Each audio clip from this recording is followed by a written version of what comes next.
Hi everyone, welcome back to the next episode. I think we're up to 13 now. 12 will have gone out last. So I'm continuing on. As you can see out here, everything is wet. We've had major rain. So we're in trouble for painting and getting on with the paint, which we hope to do on the week ahead in the next few days, hopefully, once it gets fine. So I'm just going to flip the camera back to where I can see. So where I left off on the inside of the radar arch, these are now the 6 pieces for in underneath the underside of the top of the radar arch. So there's a tiny little drawing here. So this is the curve. It's only showing a section of it now. This is the curve. So all of this, 2 odd meters, is the flat part of the top of the radar arch, and this is the curve that curves down into the sides. So they're the sides. So I want to mimic a piece here, so that when I plate here and I plate here going across, that I have steel here that they can hook in under. So it's 87 millimeters of a diameter, which obviously is a pretty random piece of metal, which is reflected in the thinner line here, the little one in here. So that's this section here pulled out into a pipe, and I have a pipe. Believe it or not, we've used it already on the radiuses around seats and stuff like that. So I've already taken a chunk out of it. I mark it up. There it is there. I've written part on it so I know what I'm cutting. And I'm just about to put a new set of lines by lining it up, as you can see right there. Make sure I'm right the whole way around. And yet again, this is printed in 1:1 in AutoCAD. So there's my new line. I'll just get a bit more light here, if we can. There we go. So there's the line there, and I'm going to scribe that up here and use it on the other side. And then I'll have my 2 pieces, and there's some weird angles there, so the only way to do that is actually mark it on site. I'll polish all that up. It's 5mm steel. Yes, it's rusty on the inside. By the time it gets to the boat, it'll be like shiny new steel. It'll be completely sanded. So that's just another little bit what's going on today. So there's the one of them. The 2 of them are identical, and you can see exactly down to the line. So they're the 2 arcs now that will get cut in and welded into the top of the radar arch on the inside. Look at this amazing scriber Dara's just made. We can't do anything. It's misting constantly outside, and we can't get to finish working on the superstructure of the boat in order to get it ready for paint. Dara's bored, so he went out to the workshop, thought about making this, and made it all himself. And really, it's a metal version of a scriber that you'd have in woodwork, but so clever. Perfectly made, lovely bit of crafting. I can't but admire it, and very practical. I'm sure it'll get used plenty. So well done, Dara. We can't do a whole lot at the moment. We've got massive little bits of rain coming in, but it's constant. It's either mist or it's overcast, or it's just absolutely rotten out there. It stopped for now when it's kind of dry, but it's going to come in again this evening. So we can't finish the superstructure. Hoping to get painting this week. We'll hopefully maybe at the end of the week. So today, along with fixing out the bits of the radar arch that I had to do, I really can't do any more. So I'm going to do some work on and show you something that's been sitting here for quite a long time, raring to go, and it's the engine, believe it or not. So let me just turn the camera. And I'm actually in a truck which has been used for storage. I'll give you a little look around that. It's been used for years now. This engine used to live in the garage, and I need to make space there to do stuff, so we moved it in here. It's on a huge big pallet. It came here in 2010, I think January of 2010, and it's been sitting here happily. Now it is full of oil, so it should be okay. I've looked in through various places like the dipstick, and the top of the rocker cover, the oil fill area, and because there was oil left in it, there's an oil moisture in there, I suppose you'd call it. So there's absolutely no rust inside in it. A small bit of tidying up to be done on the outside of the engine, a couple of little bits and pieces need a little touch. So here it is. I'll just turn the camera and see what I can see. So here we have it. It's been sitting here for years. It's brand new, never been off that pallet, and I'll just give you a little walkthrough. So it's Vitas made it, but it's actually a Deutz tractor engine. It's 320 horsepower. It's not an ECU engine. In other words, there's no computerized brain in this. Once it starts, it will stay running. So there's the intercooler, heat exchanger down here. Now I got a load of extras fitted to this. So the little yellow one you see there is an extra feed that feeds to the caliper, which is actually up there.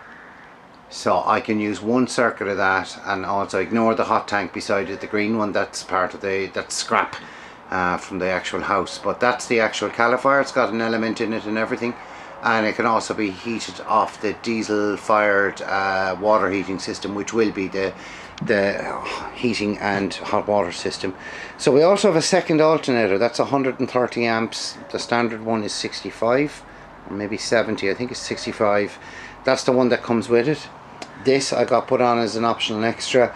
It's 135 amps, and that'll charge the main house banks, we'll call it, whereas that's for the engine. I also, as I mentioned, the hot water takeoff. The other thing I have is hydrostatically controlled power takeoff for the hydraulics, because if you look at the thrusters on Shibumi, they're not battery driven, because I disagree with them completely. You end up docking with flat batteries. So Shibumi has hydraulic thrusters. That's why I'm able to do hydraulic on the capstan, which I'll show you, and I've also the things like the radar arch and anything else I need hydraulics for. Down this side, not so much going on. I zoom back.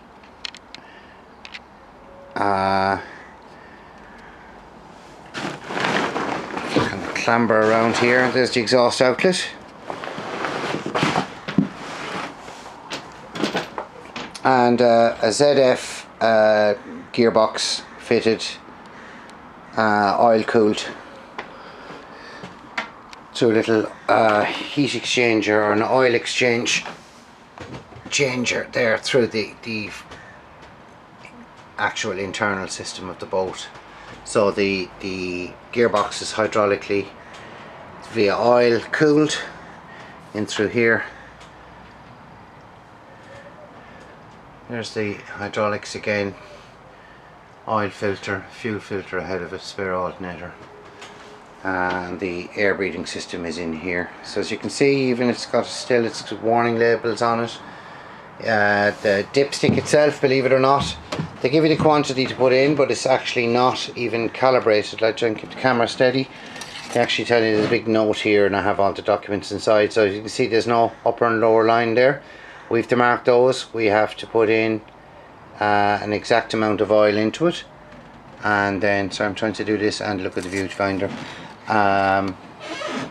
So we should put in exactly 13 litres of oil, mark that as our lower once the boat's on horizontal ground, which we are on, and then add another 3 odd litres to it, and that's our upper mark, and that's our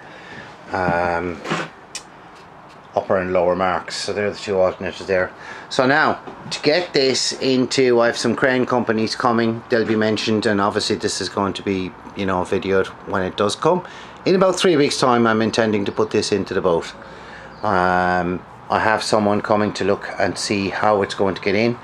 If you think of where the doorway is on the top of the boat and the little cut down into the engine bay, it's very tight. It's nearly not doable. I'm going to have to bridge, this piece here comes to get over this, between here and here. I'm going to have to bridge this. The engine weighs roughly 1100 kg, so 1.1 ton. Now, to make it fit in, I'm going to make it as small as possible. So hydraulics, gone. Spare alternator, gone. The intercooler on this side will be gone. That exhaust stem, we'll take that off. Anything protruding from the engine to make it as small as possible. I'm not overly concerned about weight. And while I'm at it, I might as well drop off the gearbox. It gives me back another foot. And it just means that it'll just be smaller going in. It's easy to put them all back in there again. And it just makes it, I think it'll make life easier. But we'll look at all that down the road. So that's the engine.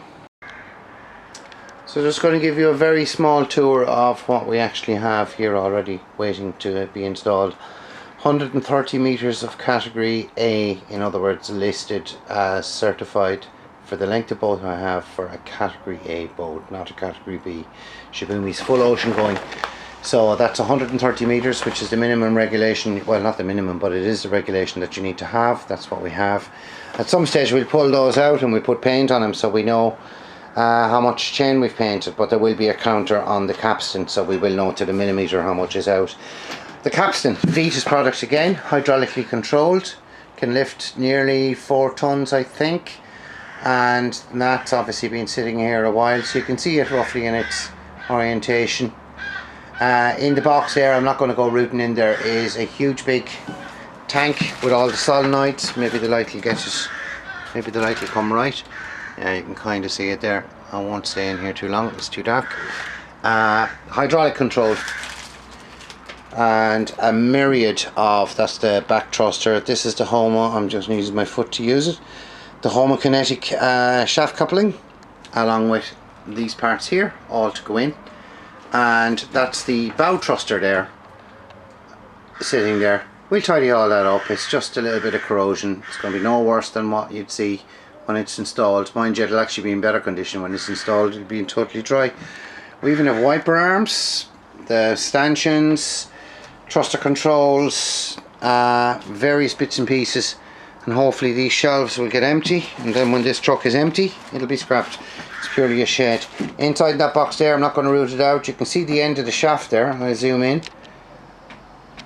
The actual shaft, it just runs along under that mess there. There's the blue fiberglass. And these were going to be seats I was going to use for the main command station inside in this thingy. They're all in bits, but I'm actually going to use seats very similar, and they're actually out of a Jeep, and they've got beautiful, see the handles either side, so this is why I like them. So rough seas and stuff, getting into that seat and out, those handles will be ideal. So I'm going to tidy those up or get different ones from a different place. But inside that is actually our prop. 4-blade 24-inch propeller. What else have I? These here with ears. We have water, waste, and 2 diesels. There'll be diesel fill either side of the boat, and water and waste will be on probably the starboard side. Haven't decided yet, that's all to play for. And beautifully made here with ears. That should lock down, it does. And so they're all sitting there, along with the fittings for the, oh my god, full one,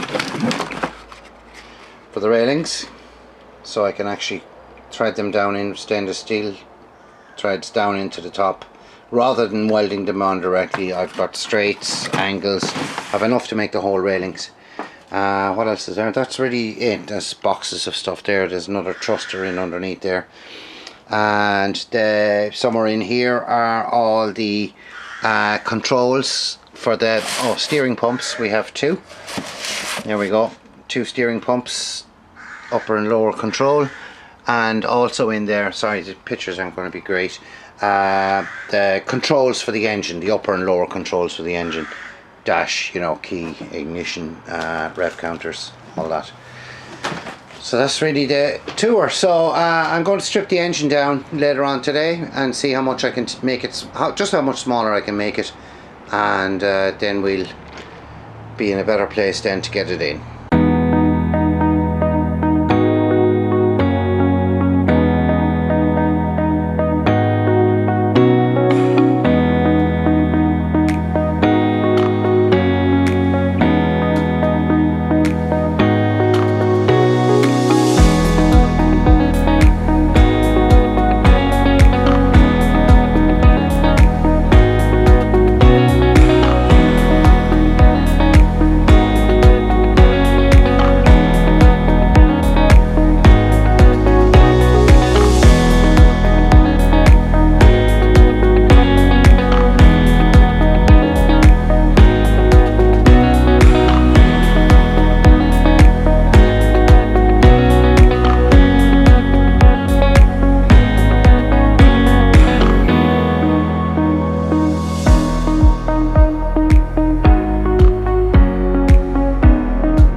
So there's the gearbox off, the little time lapse, you've seen that also.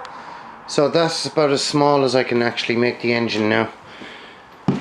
Now while it looks that there's just so much stuff taken off it, I was thinking about that while I was taking off the gearbox. And really it's just piping. Piping and a few bits and pieces, an alternator that wasn't even connected to anything. A lot of pipes, heat exchanger, intercooler. That was literally just 2 bolts, the hydraulic pack. And the gearbox was 6 bolts, a block and tackle, which I just took a purchase off the roof. That's got half a ton you can lift, and it was absolutely effortless.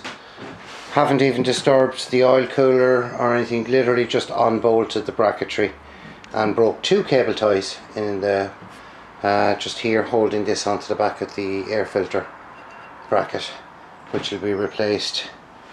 So I'm thrilled with this now, because this now means that we can tidy up the engine, just, you know, have it new going in, have it new looking. It's never been started, remember, other than testing, and just able to know my way around the engine. And one thing I will be doing is making sure that the impeller here, that we've spares, that's greased, although it should be fine, and that's the water inlet then from the filters and the seacock. But essentially I'm thrilled with it now. It's just so much smaller.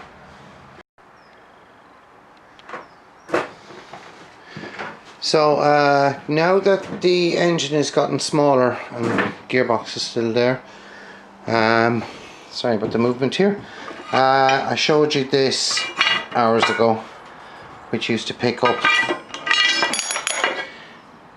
in here, and that used to miss a pipe similar to that. I don't need this anymore now. This is not for the bin, but we won't need it possibly in the future. So I had these bits. They came, I can't remember where I found them. I found them in Cork. I was doing a job there, a big show, and these were out the back of an industrial warehouse, and they're stainless steel. I have 4 of them and some various other bits and pieces, and it was like railings or something, some mad thing that was there. But I was, you know, do you want them? I said, yeah, I'll take them. So I took them. So basically what I'm going to do is I've just marked it roughly. This hole here lines up perfectly with that, and here's the side I've already done. 1 sec now, excuse me, I fell over. That will lift that side, and the same on the other side. Once I move this hole, I'll just drill that out to be able to take that like so. I'm not going to worry whether it's down there or not. And then measure the distance. I'll just come back, measure the distance between the 2 ends, and I'll put the center line somewhere in here. Do the same thing with a bigger shackle, a 3.5 ton shackle, and then I think I might, you know, pick up a hole or 2 either side, so that if I do want to shift the center of gravity, I can, and get the engine to hang in various different places. It's not going to be exactly on the top of this, but this metal here is more than capable of lifting a ton. It won't buckle or anything, not at 10 mil, and it's solid stainless steel, so it's going nowhere.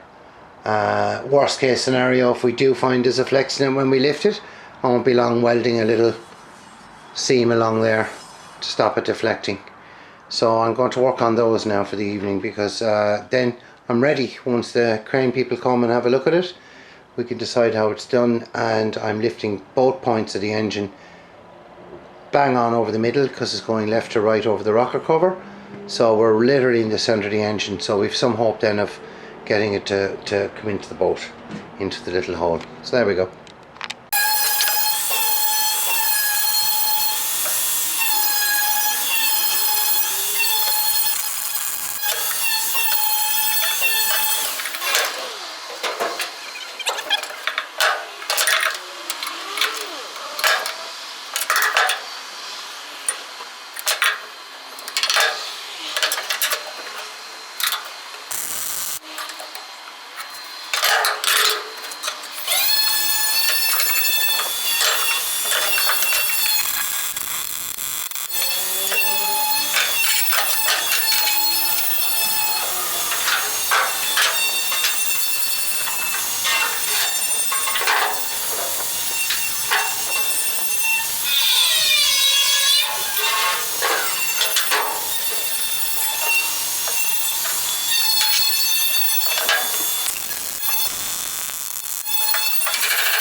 So I've just finished this side. I have the other side done as well. I should have really put the video on.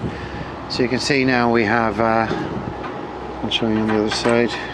So I put a little bush in here. It sort of accidentally grew there, to be honest. We drilled a hole too big and put a little bush. So now this bolt can actually be tightened up, and there's a spacer in between, so it allows it to pivot, and yet the bolt is tight. So that's actually an advantage.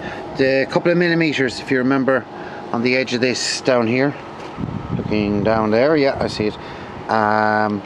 There was 2 mil out there, and this needed to be pulled in. So I've actually cut this back, and I'm going to pull that in, clamp that back in, and pull the 2 mil back out of it, because I just can't be looking at it.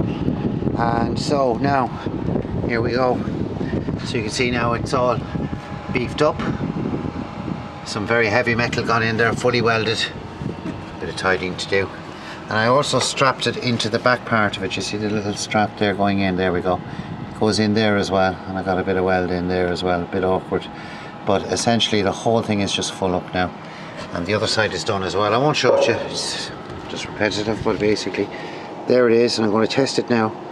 The rams aren't pressurized, so there's no problem closing them. That's it, fully extended. It can't get any longer, and the arch is fully down. So that's the at the end of the hydraulic travel. There is no, it can't push it further than its own limits. So that's the way to set it.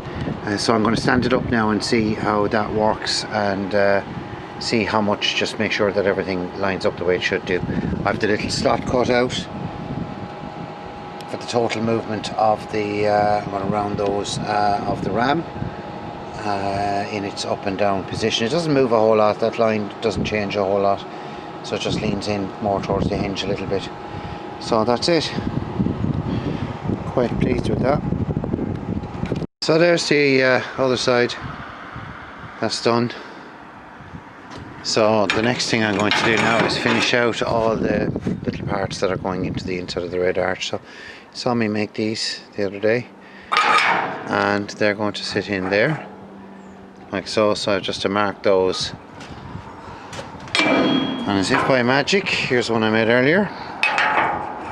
Just cut the size there. Now I'm just going to weld that in. It should fit, there we go. So it just fits beautifully there. So I'm going to tack that in there, and then I'm going to groove it out and weld it in, because I won't get much weld at the back of it. But that'll give us the curve on the inside. Perfect. It was a piece of pipe once. It's going to fit right in there perfectly, and will look amazing.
So there's a top arch and 3 different sets